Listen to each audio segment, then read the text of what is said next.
At the heart of Western culture lies a foundation in the scientific method.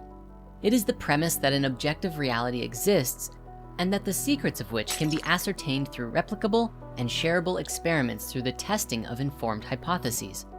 Yet, even with our modern science grounded in practicality in the material universe, some of the greatest scientists, philosophers, poets, and minds of antiquity, and even many modern day ones, have acknowledged something particularly interesting in their approach to understanding reality as a whole.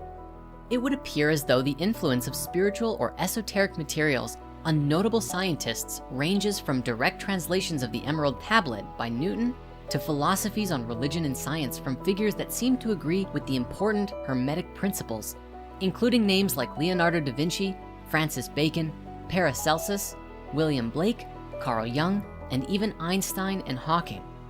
Many of these legendary figures acknowledged a debt of gratitude to the Corpus Hermetica, a spiritual philosophy on the nature of God and being, which stretches all the way back to the dynastic period of Egypt.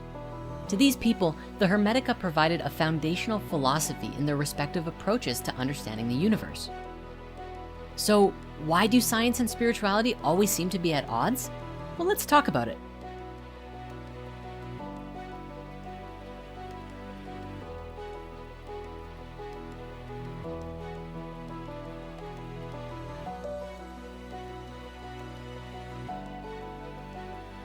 Now, I know what you might be thinking. We're setting ourselves up for a ton of debates in the comments.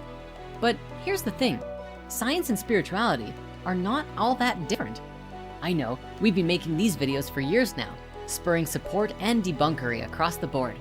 But it dawned on us recently, hey, why don't we make a spirit science episode about science? Truly, in the scientific paradigm we live in today, countless spiritual philosophies have influenced the scientific method since its very creation as a disciplinary field. And on the other end of it, many modern day scientific discoveries in the fields of psychology, quantum physics, and even magnetics, for example, are actually confirming things that mystics have been saying for generations. Take meditation. For years, it was thought as some foreign, mystical Eastern practice. But in recent years, studies have shown benefits against an array of conditions, both physical and mental, including irritable bowel syndrome, fibromyalgia, psoriasis, anxiety, depression, and even PTSD. Dr. Gal DeBorde's research at the Martino Center for Biomedical Imaging has consistently shown changes in brain activity in subjects who have learned to meditate hold steady even when they're not meditating.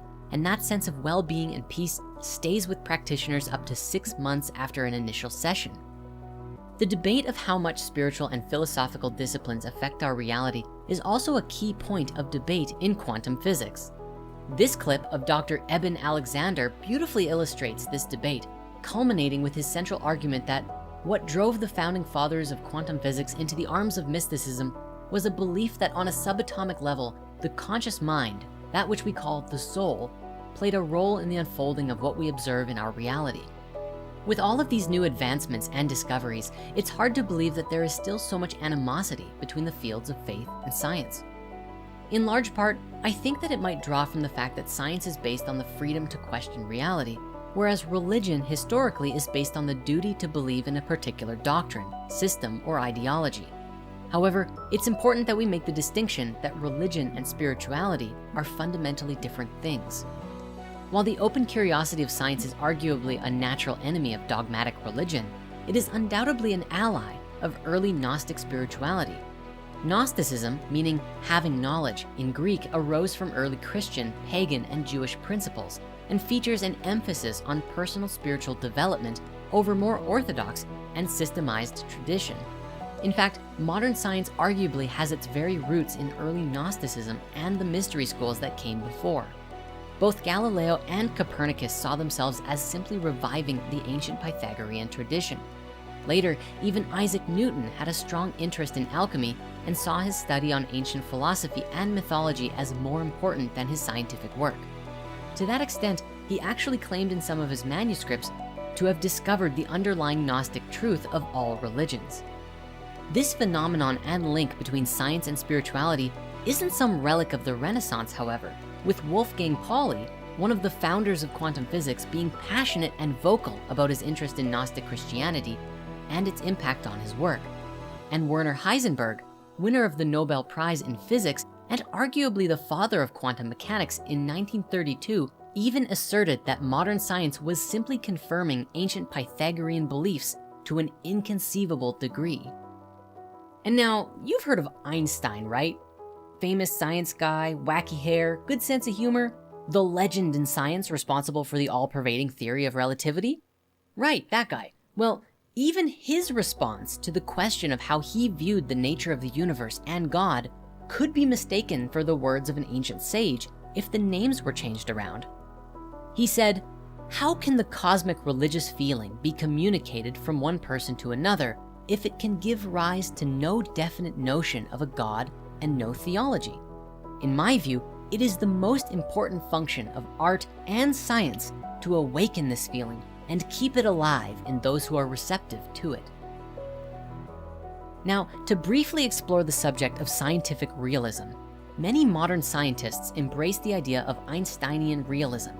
That is, the belief that absolutely everything which exists in our cosmos, everything that we can ever know about, is simply the emergent outcome of the operation of certain unknown nonlinear partial differential equations over a finite space-time reality. What's amazing is that even this is simply a modern rendition that was debated in ancient India over 1,000 years ago, that was ultimately based on the Upanishads, ancient spiritual texts which were originally tenets of Sanskrit philosophy. Alternatively, Heisenberg reminded us that theories of physics are really just part of our efforts to predict the stream of experience ever more completely and ever more precisely. While the growing inaccessibility of science is an ever-increasing issue in our society, with journals and papers being hidden behind paywalls and layers of academic jargon akin to the allegorical passages of the Tao Te Ching in their closely guarded comprehension among elite academics, it seems as if modern science is most argued to be literal in its approach. To an extent, science is equated with a kind of materialism, an approach that seeks to reduce everything to physics because matter is all that exists. Ironically though, many of the great scientists of history did not follow this line of thought.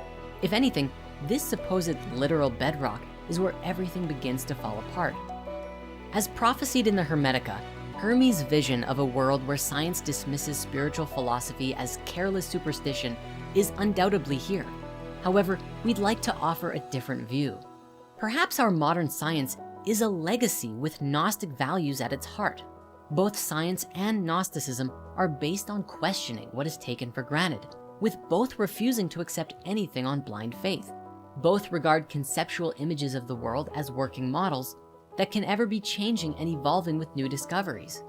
Much like scholars of Alexandria and the ancient Gnostic brotherhoods, modern scientists are internationalists who embrace each other's discoveries and work, regardless of nationality, faith, or political ideology.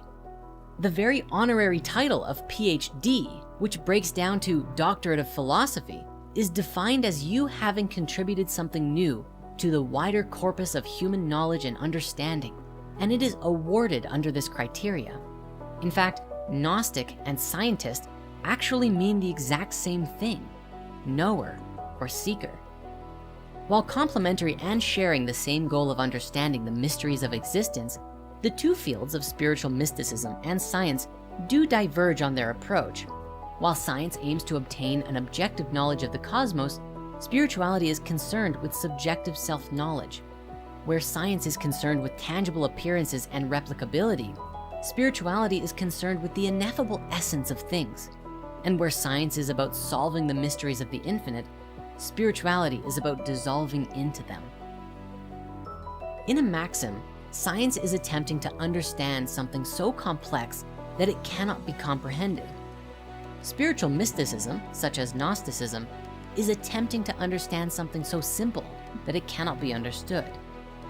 Despite the constant attempt to distance themselves from each other, it would appear that science and spiritual philosophy are in fact two sides of the same coin, two halves of a single whole concept. Now, if you've watched this whole video so far and you're still not convinced, I invite you to consider the following. Today, we all know the very prevalent modern theory of the Big Bang. But did you know that this was inspired by a spiritual philosophy of all things emerging from the One? The Big Bang Theory, no, not the TV show, thank you Sheldon, was first publicized by the works of Georges Lemaitre, a Belgian cosmologist and Catholic priest.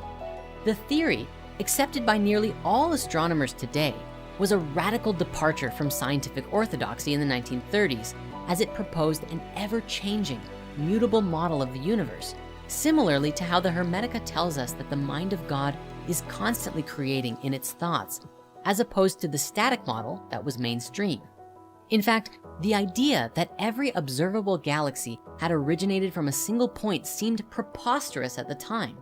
Lemaitre attacked the problem of cosmology from a thoroughly physical point of view and realized that his solution predicted the expansion of galaxies that observations were only then beginning to suggest. Appealing to the new quantum theory of matter, Lemaitre argued that the physical universe was initially a single particle, the primeval atom, as he called it, which disintegrated in an explosion, giving rise to space and time and the expansion of the universe that continues to this day. This idea marked the birth of what we now know as Big Bang cosmology. Now, it is tempting to think that Lemaitre's deeply held religious beliefs might have led him to the notion of a beginning of time. After all, the Judeo-Christian tradition had propagated a similar idea for millennia. Yet, Lemaitre clearly insisted that there was neither a connection nor a conflict between his religion and his science. Rather, he kept them entirely separate, treating them as different, parallel interpretations of the world, both of which he believed with personal conviction, stating that, "As far as I can see, such a theory remains entirely outside any metaphysical or religious question. It leaves the materialist free to deny any transcendental being. For the believer, it removes any attempt at familiarity with God. It is consistent with Isaiah speaking of the hidden God, hidden even in the beginning of the universe." With that, I think there is a certain poetic irony with ending the episode back at the beginning of all things.